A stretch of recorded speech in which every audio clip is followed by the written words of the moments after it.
So innovation എന്ന് പറയുന്നത് innovations and Philips ആ ഒരു സംഭവത്തിൽ തന്നെ നമുക്കറിയാവുന്നതാണ് എന്താണ് ഇന്നോവേഷൻ. അവര് മുന്നോട്ട് വയ്ക്കുന്ന ഒരു ഐഡിയ തന്നെ ഇന്നോവേഷനാണ്. മനസ്സിലായി? എന്നുവെച്ചാൽ പുതിയതായിട്ട് എന്തെങ്കിലും അവര് ഇംപ്ലിമെന്റ് ചെയ്യണം. നിങ്ങൾ ഫിലിപ്സ് എന്നൊരു ബ്രാൻഡ് എന്ന് കേൾക്കുമ്പോൾ ഇന്നോവേഷൻ നിങ്ങളുടെ മൈൻഡിൽ വരണം. അങ്ങനെ ഒരു സംഭവം വയ്ക്കണം. So what is innovations? So അത് പറയുന്നത് it's refers to the creation implementation of new ideas, process, product. നമ്മൾ പറഞ്ഞത് തന്നെ, ഇതൊക്കെ നമ്മൾ പറഞ്ഞിട്ടുള്ള മുമ്പ്. ഒരു പുതിയൊരു പ്രൊഡക്റ്റിനെ, ഒരു പുതിയ സർവീസിനെ, അല്ലെങ്കിൽ അതൊരു വേൾഡിലേക്ക് ഇൻട്രൊഡ്യൂസ് ചെയ്യുന്ന ഒരു സംഭവമാണ് ഇന്നോവേഷൻസ്. സോ ഇതിലത്തെ ക്രൂഷ്യൽ ഫാക്ടേഴ്സ് എന്തൊക്കെയാണ്? എക്കണോമിക് ഗ്രോത്ത്, പിന്നെ എത്രത്തോളം കോമ്പറ്റീറ്റീവ്നെസ് ഉണ്ട്, അതൊക്കെയാണ്. So creating A new market, അവിടെ ഒരു പുതിയ ഇന്നോവേഷൻ വരുന്നതിലൂടെ പുതിയൊരു മാർക്കറ്റ് അവിടെ ക്രിയേറ്റ് ചെയ്യാൻ ചെയ്യണം. അപ്പോൾ തന്നെ അത് ബിസിനസ്സിനും ഗവൺമെന്റ്സിനും സൊസൈറ്റിക്കും എല്ലാം വളരെ രീതിയിൽ ഒരു വാല്യൂ ആഡ് ചെയ്യാണ് ചെയ്യണം. സോ അതാണ് പറയുന്നത്. സോ അതിനായിട്ട് മുമ്പ് എല്ലാവരും ലൈക്ക് ചെയ്യുക, ഷെയർ ചെയ്യുക, സബ്സ്ക്രൈബ് ചെയ്യുക, അത് മറക്കല്ലേ. പിന്നെ എല്ലാവർക്കും അയച്ചു കൊടുക്കുക, മാക്സിമം ഫ്രണ്ട്സിനൊക്കെ അയച്ചു കൊടുക്കുക, ഷെയർ ചെയ്യുക. പഠിക്കട്ടെ. ലാസ്റ്റ് നിമിഷമല്ല, ആകെ 2 ദിവസമുള്ളൂ. പക്ഷെ നമുക്ക് കുറേ കാര്യങ്ങളുണ്ട് നമുക്ക് പഠിക്കാൻ പറ്റിയെന്നില്ല. സോ ഇതൊരു ജസ്റ്റ് കാണുന്നതിലൂടെ ഇതാണെങ്കിൽ കണ്ടാൽ മതി, കുറെ വായിച്ച് മെനക്കെടാൻ നിൽക്കണ്ട. അത് ഇപ്പോൾ പഠിക്കാൻ പറ്റിയെങ്കിൽ പഠിച്ചോട്ടെ. So main 2 types of innovations: incremental innovations, radical innovation. So incremental innovations പയ്യെ ഇംപ്രൂവ് ചെയ്യാവുന്ന ഒരു സംഭവമാണ് ഇൻക്രിമെന്റൽ ഇന്നോവേഷൻസ്. ഇൻക്രിമെന്റൽ ആ വേർഡ് ആലോചിച്ചാണ്. പയ്യാണ് ഇത് സംഭവം നീങ്ങുള്ളൂ. എക്സിസ്റ്റിംഗ് പ്രോഡക്റ്റ് അല്ലെങ്കിൽ പ്രോസസ് അല്ലെങ്കിൽ സർവീസ്. അപ്പോൾ പല സ്റ്റാർട്ടപ്പുകളും നമ്മൾ നോക്കിയാൽ മനസ്സിലാവും, ഒരു കയ്യിലെണ്ണാവുന്നതിനടക്രമ രീതിയിൽ സ്റ്റാർട്ടപ്പുകൾ ഉണ്ടാവും. സോ ഇവരൊക്കെ പതുക്കെയാണ് ഇംപ്രൂവ് ചെയ്യണം. സോ പയ്യെ തിന്നാൽ പനയും തിന്നാനുള്ള സംഭവം തന്നെ, അല്ല വേറെ ഒന്നല്ല.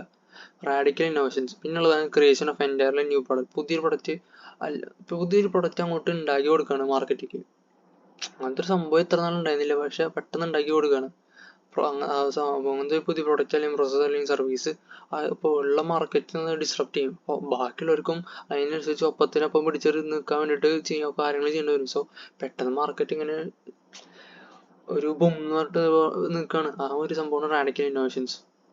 റാഡിക്കൽസ് ഒരു കെമിസ്ട്രി പഠിച്ചിട്ടുണ്ടെങ്കിൽ നമ്മൾ പഠിച്ചിട്ടുണ്ട് ഈ റാഡിക്കൽ എന്ന വാക്ക്. ആർക്കെങ്കിലും ഓർമ്മയുണ്ടെങ്കിൽ കമന്റ് ചെയ്യാൻ തോന്നിയെങ്കിൽ കമന്റ് ചെയ്യാം. ഇൻവെൻഷൻ ആൻഡ് ഇന്നോവേഷൻസ്, അതിൻ്റെ രണ്ടും ഡിഫറൻസ്. സോ ഇത് നമുക്ക് ഡിഫറൻഷിയേറ്റ് ചെയ്യുന്നത് കാണുമ്പോൾ മനസ്സിലാവും ഇമ്പോർട്ടൻ്റ് ആണ്. സോ ഇൻവെൻഷൻ അതൊരു പുതിയ പ്രൊഡക്റ്റ് ഉണ്ടാക്കുകയാണ്, സർവീസ് അല്ലെങ്കിൽ process. Introduction of new products, ഇവിടെ ക്രിയേഷൻ ആണ്, അവിടെ ഇൻട്രൊഡക്ഷൻ ആണ്. നമ്മുടെ ബിസിനസ് ആയിട്ടുള്ള നമ്മുടെ സംഭവം മാർക്കറ്റ് പ്ലേസിങ് ഈ ഒരു പ്രൊഡക്റ്റിനെ ഇൻട്രൊഡ്യൂസ് ചെയ്യുന്നതാണ് ഇന്നോവേഷൻസ്. ഇവിടെ ഇൻവെൻഷൻ ആണ്, ക്രിയേറ്റ് ചെയ്യുന്നതാണ്. സോ ഇത് കൊമേഴ്ഷ്യലൈസ് ആവില്ല ചിലപ്പോൾ. സോ ഇന്നോവേഷൻ എന്ന് പറയുന്നത് കൊമേഴ്ഷ്യലൈസ്ഡ് ആണ്. ഇന്നോവേഷൻ നമുക്ക് ആളെ ഡിപ്പെൻഡ് ചെയ്തിരിക്കും. ചിലപ്പോൾ ആൾക്ക് അത് കൊമേഴ്ഷ്യലൈസ് ചെയ്യേണ്ടെന്ന് വിചാരിച്ചാൽ കഴിഞ്ഞു, ആൾക്ക് ചെയ്യണ്ട. ഇന്നോവേഷൻ എന്ന് പറയുന്നത് കൊമേഴ്ഷ്യലൈസ് ചെയ്യേണ്ട ഒരു കാര്യമാണ്. ഇന്നോവേഷൻ ഓട്ടോണമസ് അല്ലെങ്കിൽ ഇൻഡ്യൂസ് ആണ്. നിങ്ങൾ അത് തനിയെ അല്ലെങ്കിൽ നമ്മൾ ഇൻഡ്യൂസ് ചെയ്യുന്ന സംഭവം. ഇത് യൂസ്വലി നമ്മൾ ഇൻഡ്യൂസ് ചെയ്യുന്ന ഒരു സംഭവമാണ് ഇന്നോവേഷൻസ്. പിന്നെ ഉള്ളതാണ് ഇൻവെൻഷനിൽ വരുന്നത്. അതൊന്നെങ്കിൽ എക്കണോമിക് അല്ലെങ്കിൽ നോൺ എക്കണോമിക് മോട്ടീവായിട്ട് ഉണ്ടാവുക. ചിലപ്പോൾ അത് വലിയൊരു ഗെയിന് വേണ്ടിയിട്ടായിരിക്കില്ല, അത് ജസ്റ്റ് ചുമ്മാ ഒരു ഹോബി അല്ലെങ്കിൽ ആളുടെ ഒരു ജസ്റ്റ് ആൾക്ക് മൈൻഡിൽ വരുന്ന സംഭവം ഉണ്ടാക്കി എന്നുള്ള ഒരു മൈൻഡ് മാത്രമേ ഉണ്ടാവുള്ളൂ. ഇന്നോവേഷൻ എന്ന് പറയുന്നത് എക്കണോമിക് മോട്ടീവ് ഉദ്ദേശിച്ചാണ്. എന്ന് വെച്ചാൽ പൈസ ഉണ്ടാക്കാൻ വേണ്ടിയിട്ട് തന്നെയാണ് നമ്മൾ ചെയ്യണമെന്ന് വിചാരിച്ച് ചെയ്യുന്നതാണ് innovation. Invention usually restricted to R&D centre. അത് R&D സെൻറ്ററിൽ മാത്രം ഒതുങ്ങിക്കുന്ന സംഭവമാണ് ഇൻവെൻഷൻ. ഇന്നോവേഷൻ എന്ന് പറഞ്ഞാൽ ക്രോസ് ഒരു ഓർഗനൈസേഷനിൽ ഫുള്ള് സ്പ്രെഡ് ചെയ്തിരിക്കുന്ന സംഭവമാണ് innovation. Invention may bring new changes to organisation. ഇപ്പോൾ ഒരു ഓർഗനൈസേഷനിൽ അല്ലെങ്കിൽ ഒരു കമ്പനിയിൽ ഒരു പുതിയൊരു സംഭവം കണ്ടുപിടിച്ച് കഴിഞ്ഞാൽ അതിനനുസരിച്ചുള്ള ചേഞ്ചസ് വരുത്തിയാലാണ് ഓർഗനൈസേഷന് നല്ല രീതിയിൽ നിൽക്കാൻ പറ്റുള്ളൂ. പക്ഷെ ഇന്നോവേഷൻ അങ്ങനെയല്ല, ഓർഗനൈസേഷൻ ചേഞ്ച് എന്തായാലും ഉണ്ടാക്കും, വലിയ ചേഞ്ച് ഉണ്ടാവുക. So invention proceeds innovation. ഇന്നോവേഷനായിട്ട് മുമ്പ് വരുന്നതാണ് ഇൻവെൻഷൻ. പിന്നെ ഇന്നോവേഷൻ എന്ന് പറയുന്നത് ഇൻവെൻഷൻ കഴിഞ്ഞ് കഴിഞ്ഞാലാണ് ഇന്നോവേഷൻ വരുള്ളൂ, ആ ഒരു സംഭവം. സോ തന്നെ നമ്മൾ പറഞ്ഞത് തന്നെ യൂണിക്നെസ് ആണ് ഇൻവെൻഷനിൽ. മറ്റേതിൽ പ്രോഫിറ്റബിൾ ഡിപ്ലോയ്മെന്റ് ആണ്. ഇതിൽ പ്രൈമറി സ്കിൽസ് വേണ്ട, സയന്റിഫിക് സ്കിൽസ് ആണ്. മറ്റേതിൽ സ്ട്രാറ്റജി ആയിട്ടുള്ള തിങ്കിങ്ങും മാർക്കറ്റിങ്ങും ഓപ്പറേഷൻസ് ടെക്നിക്കൽ സ്കിൽസ് ആണ് അതിൽ വേണ്ട വരിക. പിന്നെ ടൈപ്പ് ഓഫ് ഇന്നോവേഷൻസ്. സോ ഇത് ഇമ്പോർട്ടൻ്റ് ആണ്. ഒരു 2L മറ്റേ ബി പാർട്ടിൽ ചിലപ്പോൾ ചോദിക്കാനുള്ള ഒരു സാധ്യതയുണ്ട്. കാരണം ഇത് ഭയങ്കര വാസ്റ്റായിട്ട് എഴുതേണ്ട ഒരു സംഭവം.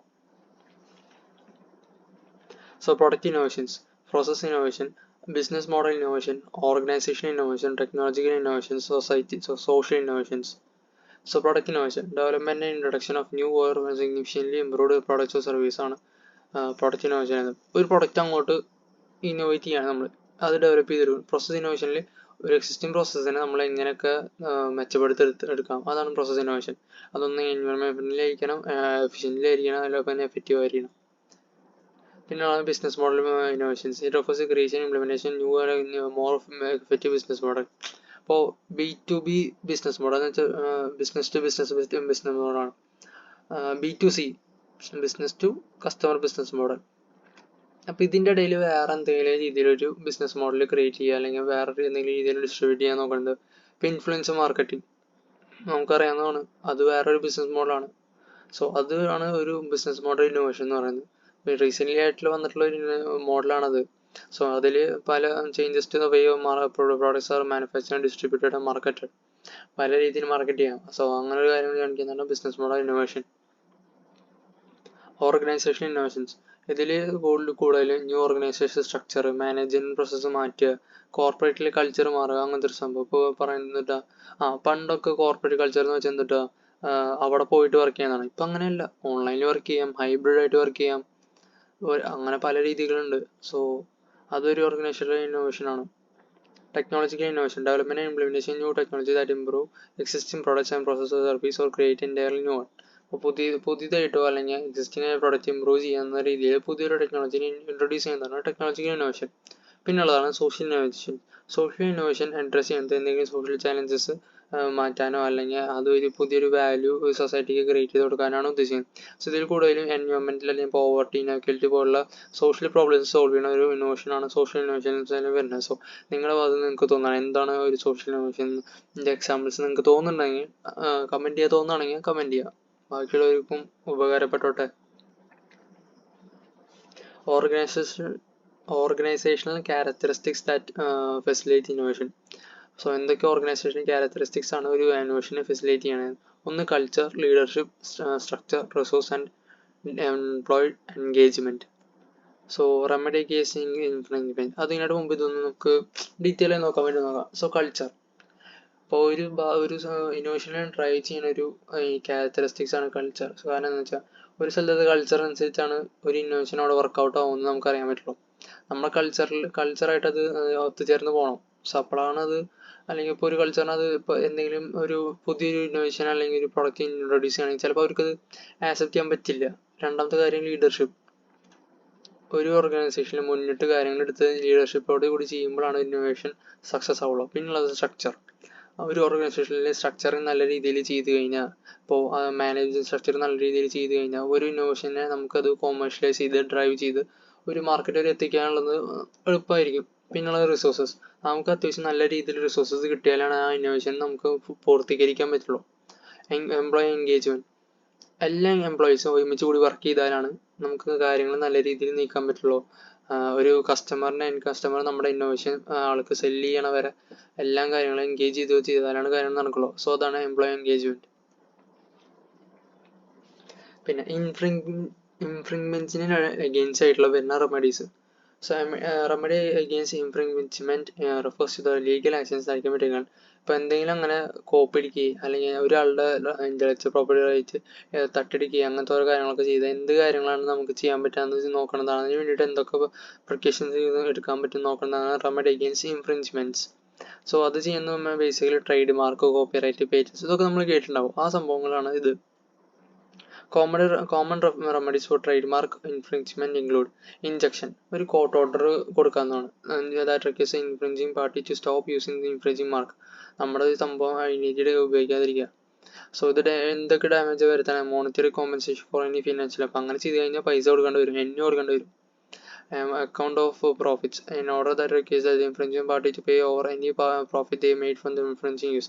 അപ്പോൾ എൻ്റെ അനുവാദം ഇല്ലാതെ എന്തെങ്കിലും കാര്യങ്ങൾ യൂസ് ചെയ്യുകയാണെങ്കിൽ അതിനനുസരിച്ചുള്ള പേ ചെയ്യേണ്ടി വരും എന്ന് പറയുന്ന ഒരു കാര്യമാണ് അക്കൗണ്ട് ഓഫ് പ്രോഫിറ്റ്സ്. അത് ചെയ്യേണ്ടി വരും. അതാണ് ഒരു പ്രശ്നം ഈ ട്രേഡ് മാർക്കിൻ്റെ. Common referral injections disease in order to seize or destroy the infringing copy. ഒന്നെങ്കിൽ വേറെ ഇതെന്ന് വെച്ചാൽ നമ്മുടെ കോപ്പി ഇപ്പോൾ എന്തെങ്കിലും വർക്കിൻ്റെ കോപ്പി ആയിട്ടുണ്ടെങ്കിൽ അത് സീസ് ചെയ്യാൻ അല്ലെങ്കിൽ ഡിസ്ട്രോയ് ചെയ്യാൻ പറയുന്നത്. പ്രീഡിറ്റർമൈൻ നമ്മുടെ ഡാമേജ് എന്തെങ്കിലും ലോ ചെയ്തിട്ടുണ്ടെങ്കിൽ അതിനനുസരിച്ചുള്ള പ്രൂഫും ആക്ച്വൽ ഡാമേജും നമ്മൾ അവോയ്ഡ് ചെയ്ത് കൊടുക്കേണ്ടി വരും. ഇത് ജസ്റ്റ് സെയിം സംഭവം തന്നെ പറഞ്ഞു പോയതാ. Role of technology transfer and new product development. പുതിയ പ്രോഡക്റ്റ് ഡെവലപ്മെന്റിൽ എന്താണ് ടെക്നോളജി ട്രാൻസ്ഫറിന്റെ റോൾ എന്ന് എന്താണെന്ന് നോക്കാൻ പോണേ. സോ അതിൽ വരുന്നതാണ് globalisations and innovations. So globalisation often driving innovations and innovations driving globalization. Globalization is creating a more interconnected world. നമുക്കറിയാം ഗ്ലോബലൈസ് ആയിക്കൊണ്ടുപോയിരുന്നവിടെ കുറേ കാര്യങ്ങൾ അങ്ങോട്ടും ഇങ്ങോട്ടും ഭയങ്കര ഇന്റർകണക്റ്റഡായി പുതിയ പുതിയ ഐഡിയാസ് എക്സ്ചേഞ്ച് ചെയ്തു തുടങ്ങി. അപ്പോൾ നോളജ് ഇതൊക്കെ കൺട്രീസ് ഓരോരോ കൺട്രികളിൽ തമ്മിൽ നോളജുകൾ മാറുന്നതും എക്സ്ചേഞ്ച് ചെയ്യുന്നതിലൂടെ നമുക്ക് പുതിയ പുതിയ ഓപ്പർച്യൂണിറ്റീസ് ആണ് നമുക്ക് ഓപ്പൺ ആയി വരുന്നത്. Innovation in turns and drive globalisation new products service more efficient ആയിട്ട് നമുക്ക് കമ്മ്യൂണിക്കേറ്റ് ചെയ്യാൻ പറ്റും. ഇപ്പോൾ സൂം മീറ്റിംഗ്, പിന്നെ ക്ലൗഡ് മീറ്റിംഗ്, അങ്ങനത്തെ കുറേ കാര്യങ്ങൾ വരുന്നത്. ഇൻ്റർനെറ്റ് ഡിജിറ്റൽ ടെക്നോളജി വരുന്നതിലൂടെയാണ് ഇങ്ങനത്തെ പുതിയ പുതിയ കാര്യങ്ങൾ നമുക്ക് സ്കെയിൽ ചെയ്യാനും പിന്നെ പീപ്പിളായിട്ട് കണക്ട് ചെയ്യാനൊക്കെ പറ്റുന്നത്. സോ അടുത്താണ് case studies on management of R&D. Intel corporation multinational technology company that is known for in production strong R&D focus. Intel കോർപ്പറേഷൻ്റെ ഒരു കേസ് സ്റ്റഡിയാണ് പറയുന്നത്. അപ്പോൾ ഇതിലൊരു കീ കമ്പോണന്റ് ഓഫ് ഇന്റൽസിൻ്റെ R&D സ്ട്രാറ്റജി എന്ന് പറയുന്നത് focus on long term research. ഒരു വലിയ രീതിയിൽ കൂടുതലും ലോങ് ടേം ആയിട്ട് ഒരു റിസർച്ചും ഡെവലപ്മെൻറ്റും ചെയ്യുക. പിന്നെ പ്രൊജക്റ്റിലൊക്കെ ഇൻവെസ്റ്റ്മെൻറ്റ് ചെയ്യുന്നത് വളരെ കുറേ വർഷങ്ങൾക്ക് ശേഷം വരുന്ന മാർക്കറ്റ് ബ്രിങ് ചെയ്യാൻ കൊണ്ടുവരാൻ വേണ്ടിയിട്ടായിരിക്കും. So Intel has been the leader in the development of a microprocessor. മൈക്രോപ്രൊസസ്സറിൻ്റെ ലീഡേഴ്സ് ആയിരുന്നു അവർ കൂടുതലും ഇൻവെസ്റ്റ് ചെയ്ത് പുതിയ മാനുഫാക്ചറിങ് ടെക്നോളജീസ് ഡെവലപ്പ് ചെയ്യുന്നതാണ്. സോ അത് അവർക്ക് ചെയ്യാൻ വേണ്ടി യൂണിവേഴ്സിറ്റീസും റിസർച്ച് ഇൻസ്റ്റിറ്റ്യൂഷൻസ് ആയിട്ട് പാർട്ണർഷിപ്പ് ചെയ്തു. പിന്നുള്ളതാണ് ഫാർമസ്യൂട്ടിക്കൽ കമ്പനി പെസിഫയർ. അതൊരു മൾട്ടിനാഷണൽ ഫാർമസ്യൂട്ടിക്കൽ കമ്പനിയാണ്. അതും ഇങ്ങനത്തെ ഇന്നോവേറ്റീവ് പ്രോഡക്ട്സിന് വേണ്ടിയിട്ടുള്ള സംഭവമാണ്. So has a robust clinical trial process that enables to bring new drugs to market quickly. അവരുടെ ഒരു ട്രയൽ പ്രോസസ്സ് ഉണ്ട്. ആ പ്രോസസ്സിലൂടെ മാർക്കറ്റിലേക്ക് പെട്ടെന്ന് പുതിയ ഡ്രഗ്സ് ഒക്കെ കൊണ്ടുവരാനുള്ള ഒരു എഫക്റ്റീവ്ലി ചെയ്യാൻ പറ്റും.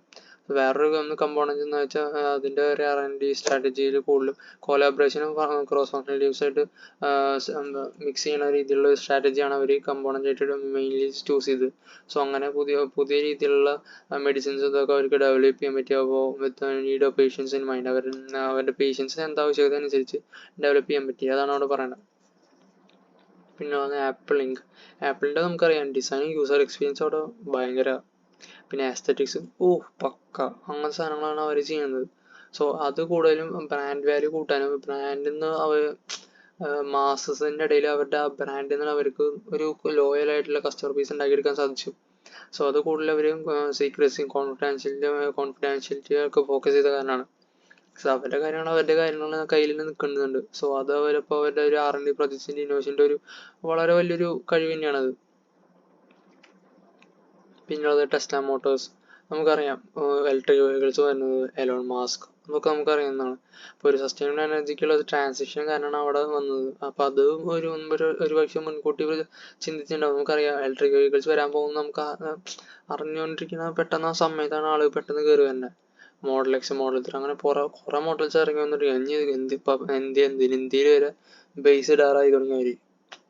കുറച്ച് കഴിഞ്ഞാൽ അത് ഇവിടെയും ഉണ്ടായി തുടങ്ങുന്നത്. അപ്പോൾ വേറെ 2 കേസ് സ്റ്റഡീസ് വരുന്നത് ആമസോൺ നെറ്റ്ഫ്ലിക്സ് ആണ്. സോ അത് നോക്കാനുള്ള ഒരു ടൈം നമുക്കില്ല. അതൊന്ന് എന്താണെന്ന് നിങ്ങൾക്ക് തോന്നുന്നത് നിങ്ങൾക്ക് കമൻറ്റ് ചെയ്യാവുന്നതാണ്. സോ ഇത്ര തന്നെ നമ്മൾ മൊഡ്യൂൾ 4 നമ്മൾ ഫിനിഷ് ചെയ്തിട്ടുണ്ട്. സോ അതിൽ ഇഷ്ടപ്പെട്ട ലൈക്ക് ചെയ്യുക, ഷെയർ ചെയ്യുക, പിന്നെ സബ്സ്ക്രൈബ് ചെയ്യുക. അത്ര തന്നെ.